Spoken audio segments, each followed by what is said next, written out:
जब युवा बच्चे समाज के ताने, मानसिक तनाव और स्कूल कॉलेज की बेरुखी के वजह से आत्महत्या करने लगे, तो ये साफ दिखता है कि कहीं ना कहीं यह सिस्टम की नाकामी है। सिस्टम पूरी तरह से फेल हो रहा है। ये हम नहीं कह रहे, ये सुप्रीम कोर्ट का कहना है।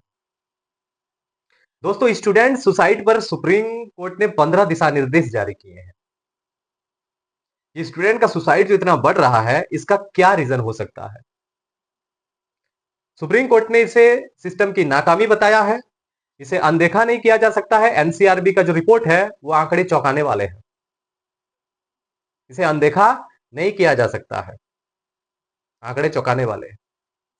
सुप्रीम कोर्ट ने साफ लहजे में कहा है कि कॉलेज की जिम्मेदारी सिर्फ बच्चों की शिक्षा को देखना नहीं, बल्कि उसका मेंटल हेल्थ का भी आपको ख्याल रखना पड़ेगा।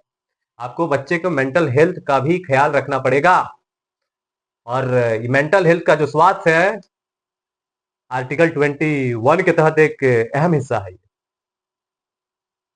2022 में एनसीआरबी का एक रिपोर्ट है जिसमें कहा गया है कि 1,70,924 लोगों ने आत्महत्या किया, जिसमें से 13,044 सिर्फ बच्चे हैं। इन बच्चों ने आत्महत्या क्यों किया? हालांकि ज्यादातर बच्चों ने आत्महत्या इसलिए किया है क्योंकि वो परीक्षा में फेल हो गए थे। लेकिन छोटे बच्चे इतना प्रेशर में किस लिए रह रहे हैं? आखिर क्या कारण हो सकता है इसका? किससे समझने की जरूरत है। इसका मतलब कहीं ना कहीं सिस्टम की ये नाकामी है। और सिस्टम की नाकामी तो है ही है, साथ में पेरेंट्स को भी समझना चाहिए, माता पिता को भी समझना चाहिए कि बच्चे को टॉर्चर ना किया जाए। फेल भी हो जाता है बच्चा, कोई दिक्कत नहीं है, उसके बाद जीवन रुकती नहीं है। जीवन तो चलता ही जाएगा। तो सुप्रीम कोर्ट ने 15 दिशा निर्देश जारी किए इसको लेकर के, जिसमें से दो चार हम आप लोगों को जिक्र कर देते हैं।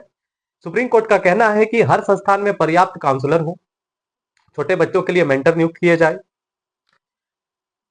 सुसाइड हेल्पलाइन नंबर हर जगह स्पष्ट रूप से लगे रहे।